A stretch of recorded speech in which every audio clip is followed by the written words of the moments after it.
Salut, c'est Mega Driver 16. On se retrouve pour les deux dernières étapes de mon tour avec la Lamprey.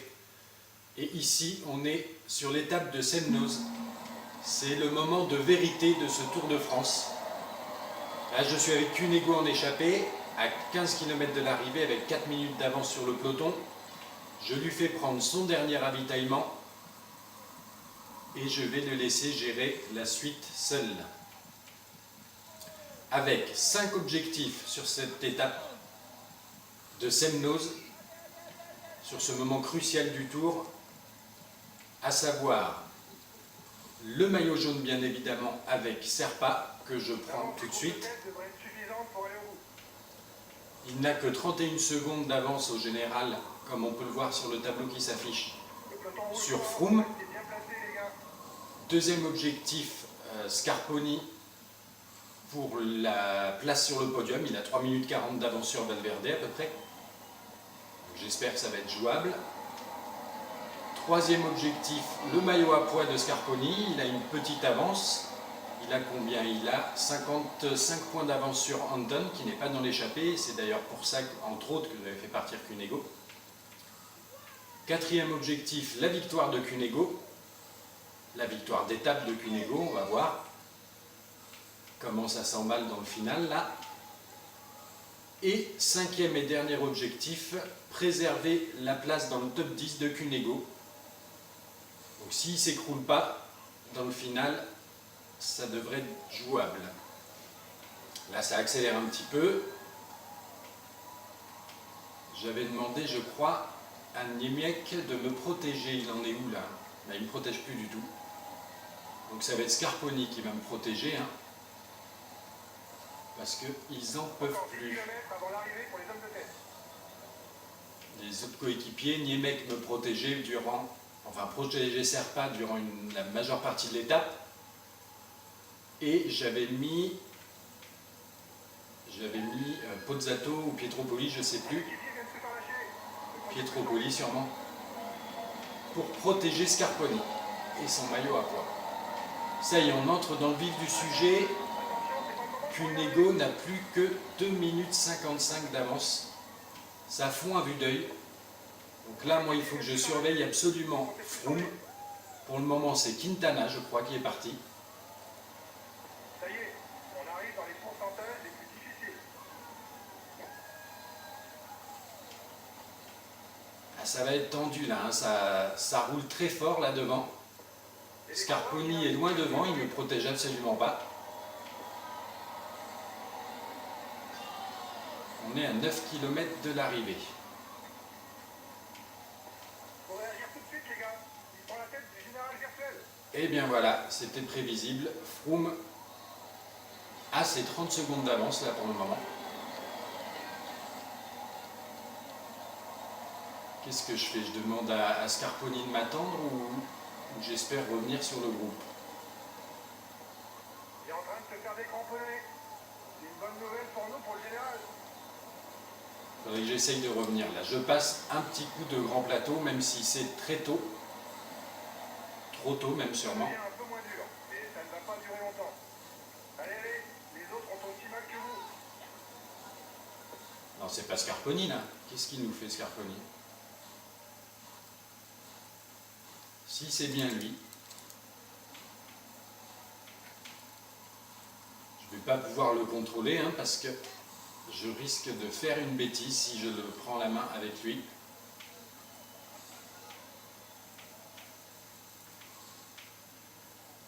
Alors ils sont où? Ils sont là, ils se sont un peu arrêtés. Non, c'est un petit groupe qui n'en peut plus. On voit toujours Froome devant là, à 6 km 9. Il est très fort là, Froome. Il est très fort, il est très loin.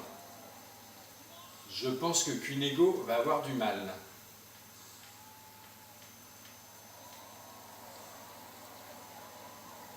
Allez, Scarponi s'accroche, c'est pas mal.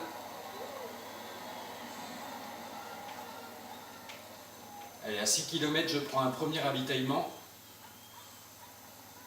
Et alors, j'aimerais bien savoir C'est Froome et Valverde qui sont 25 secondes devant Cunego, derrière Cunego. Je crois qu'on peut faire une croix sur la victoire d'étape, ça c'est sûr. Là, il fonde vraiment sur Cunego. Il en est où, Cunego? À moins que je lui demande d'attaquer, on va voir. D'accord.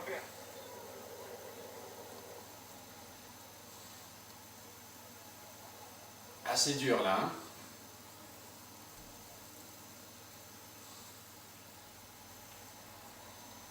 C'est dur et ça sent pas très bon. Alors à 4 km 7, je vais mettre le grand plateau. Tant pis pour Scarponi. Je me demande qui est le Scatel là, qui est dans ce groupe des favoris.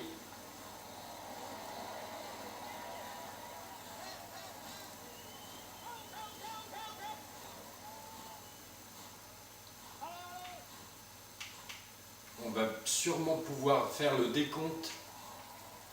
Rodriguez est là, hein. Il s'est fait larguer par Quintana et Froome quand même, surprenant. Allez, Serpa, c'est le moment crucial de ce tour là. Il faut que l'indicateur envoie 57 secondes, je suppose que c'est sur... c'est sur qui? Ah ben non, Froome est avec nous, d'accord. Ah, j'étais complètement à la rue là. Allez, à 2 km 6, on prend le dernier ravitaillement. En fait, Froome n'a pas tenu l'allure de Quintana, on dirait. Et c'est qui là devant? C'est Valverde, d'accord. À 2 km 1 de l'arrivée. Cunego a du mal. Hein. Je sens que Valverde va peut-être s'imposer là. 1 km 6. On a Froome, par contre on n'a pas Scarponi là, ça me fait un peu peur. Encore 2 virages et c'est l'arrivée.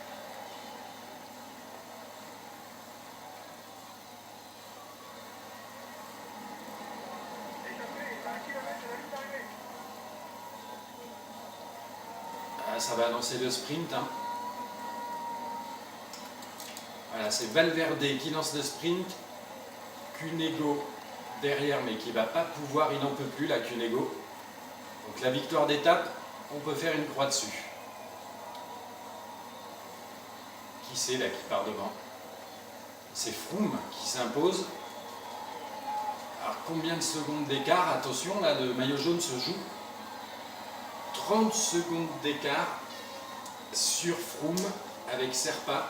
Ça va être bon. Pour 1 seconde a priori. J'aurais bien pris la main avec Scarponi à la fin, mais j'ai pas osé.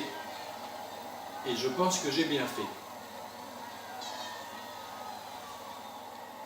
Et voilà, le maillot jaune pour Serpa. Je pense que c'est d'extrême justesse avec cette victoire de Froome à l'instant à Semnoz. Et Serpa, l'objectif principal de ce tour est rempli. Le maillot à poids donc sur les épaules de Scarponi. Un autre de mes objectifs, c'est gagné. Et on peut dire merci Cunego, entre autres, quand même, de s'être un petit peu sacrifié, entre guillemets, sur cette étape, même s'il ne l'a pas remporté. Maintenant, on va voir les écarts. Ça va être intéressant de voir si j'ai mes 3 coureurs dans le top 10 et Scarponi, en particulier, sur le podium.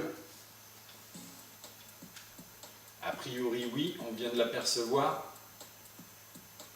Donc, sur l'étape, Froome, qui s'impose devant Valverde pour 18 secondes, ben finalement Serpa et Cunego sont comptabilisés dans les 18 secondes, donc ce ne sera pas les 30 qu'on a vu afficher, sinon j'aurais gagné que d'1 seconde, là ça va être un petit peu plus d'écart. Scarponi qui fait 14e à 2 minutes, donc c'est bien. Avec ce résultat, ça veut dire que j'ai 3 coureurs dans le top 10. Serpa premier, on va le vérifier tout de suite. Voilà, avec 13 secondes sur Froome, ça devrait être bon, hein, la victoire finale maintenant. Scarponi 3e, donc sur le podium, ça c'est une très belle surprise. Et Cunego 7e de ce Tour de France. Très content quand même d'avoir mes 3 gros coureurs de l'équipe dans le top 10. À la montagne, Scarponi qui ne se fera pas rejoindre maintenant, c'est sûr, qui va s'imposer avec ce maillot à poids à Paris. Devant Froome, les points c'est Cavendish, les jeunes Quintana, l'équipe La Lamprey, hein, on devrait, même c'est sûr, maintenant on va ramener le prix de l'équipe, de la meilleure équipe à Paris, et la combativité Cunego, qui repasse devant Pietropoli, qui va lui aussi probablement le ramener à Paris.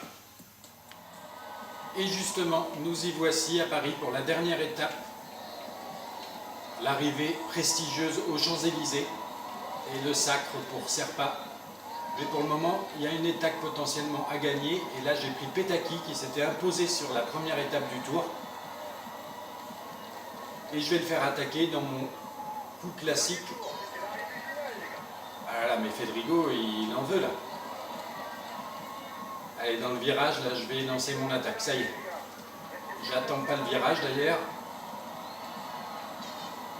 Parce que Fedrigo avait un petit coup de mou là, donc j'en profite.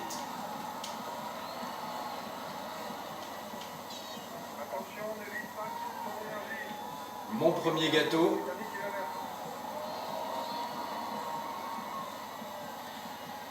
J'ai plus de rouge là. J'ai été un petit peu trop loin dans mon sprint. Mais bon. 7 km de l'arrivée. Petaki. À 17 secondes 18 maintenant d'avance sur le peloton.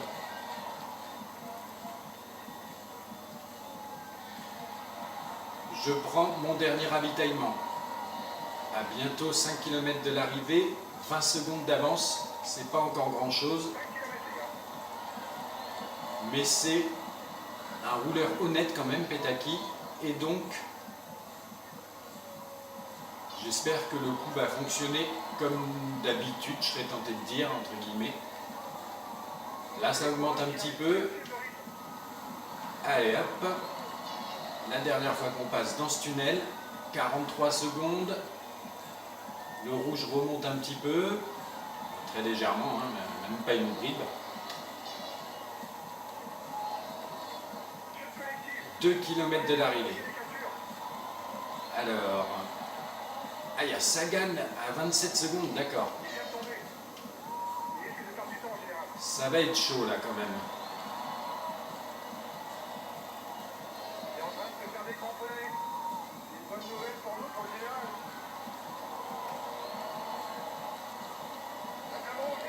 Ouh là là là là, ça va être dur, mais ça passe.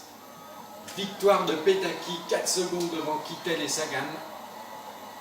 Donc la boucle est bouclée, puisqu'il s'était imposé en ouverture de ce Tour de France. Et il s'impose sur les champs à la dernière étape. Il offre une dernière victoire d'étape et un dernier bouquet à la Lamprey sur ce Tour 2013. Le voilà, il peut célébrer le vieux sprinter, entre guillemets, de la Lamprey, qui n'y était pas d'ailleurs hein, sur le Tour, il avait déjà quitté le circuit. Mais comme dans le jeu il était disponible, le voilà, et j'ai bien fait de le prendre. 2 victoires d'étape pour lui. Et maintenant, le sacre de mon grimpeur expérimenté colombien, Serpa, qui après une très belle deuxième étape avec une énorme échappée fleuve à Ajaccio, 10 minutes de prix sur Froome, a réussi à contenir, tant bien que mal, hein, ça n'a pas été évident, le retour des favoris, en particulier de Froome, pour terminer avec 13 secondes, je crois, d'avance. Donc quasiment rien, une petite poignée de secondes, et il gagne ce tour. Scarponi qui fait un très beau podium, déjà il est 3e, même si on ne va pas le voir là. Mais il est 3e de ce tour, et en plus, il s'approprie le maillot à pois. Très beau tour de Scarponi avec une belle victoire d'étape, une étape de montagne, je ne sais plus laquelle exactement, peut-être Axe 3 Domaines. En tout cas, une victoire d'étape, un maillot à pois et un podium, et un coéquipier en jaune. Tour réussi aussi pour Scarponi. Donc, la victoire d'étape de Petaki, le maillot jaune, le maillot à pois, le classement des d'équipes on a gagné, et la combativité, c'est pour Cunego.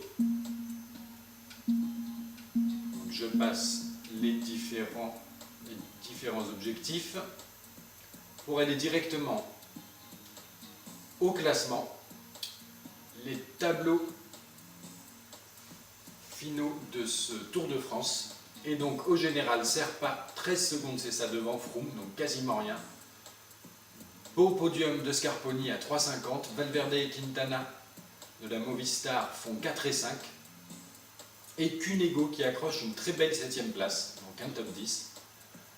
La grosse déception, ça a été, comme on va pouvoir le voir un petit peu plus loin, Contador, qui n'est que 35e de ce Tour de France. La montagne Scarponi, donc devant Froome, on l'avait vu hier à l'étape de Semnoz. Cavendish qui remporte pour 3 petits points le maillot vert. Les jeunes Quintana devant Van Garderen, sacrément devant d'ailleurs, avec 8 minutes 30 d'avance. L'équipe, on l'a vu, on l'a remporté avec 40 minutes d'avance sur la Movistar. Et la combativité, Cunego avec 527 km devant son coéquipier Pietropoli. Au niveau des primes, la Lamprey finit avec un cumul de 859 470 €, c'est pas mal. Et si on regarde au niveau des étapes, je dois avoir 13 ou 14 victoires d'étape. Petaki qui s'impose à la première étape, Serpa à la deuxième pour sa seule victoire d'étape, Pozzato à la troisième. Au classement, oui, je suis vite passé sur le classement du contre-la-montre par équipe. On avait fait 4e, une belle 4e place devant les Sky, totalement improbable. Ensuite, il faut que je revienne dessus. Voilà, à la 5e à Marseille, c'est Cunego, avec Serpa qui a repris encore quelques secondes d'avance. Pietropoli à la 6e. À la 7e, c'est Ferrari, mon autre sprinter de l'équipe. Scarponi à Axe-3 Domaines, effectivement. Niemiec, mon fidèle lieutenant en montagne, qui s'est imposé à Bagnères de Bigorre. Pozzato, sa deuxième victoire d'étape, mon puncher, à Saint-Malo. Martin qui s'impose au contre-la-montre du Mont-Saint-Michel. Palini, mon troisième sprinter, le plus jeune d'entre eux, qui s'impose à Tours. Pietropoli qui échoue à la 13e étape, il s'impose, il perd devant Gasparotto. Il prend sa revanche à Lyon. Ensuite, on n'a plus de victoire d'étape, il me semble. Niemiec qui fait 3e au Mont Ventoux. Et Serpa qui perd un petit peu, mais quasiment pas, une vingtaine de secondes à peine, sur Froome. La 16e étape, c'est pour Cunego. Froome qui s'impose au contre-la-montre de Georges. Kadri qui s'impose à l'Alpe d'Huez, victoire française. On ne perd pas trop de temps non plus sur Froome, 30 secondes. Contador qui s'impose au Grand Bornand. Froome à nouveau à Semnoz. Et Petaki, comme on l'a vu, aux Champs-Élysées. Ce qui nous fait donc 1, 2, 3, 4, 5, 6, 7, 8, 9, 10, 11, 12 et 13 victoires d'étape sur ce Tour de France. Voilà, à plus tard pour un autre tour.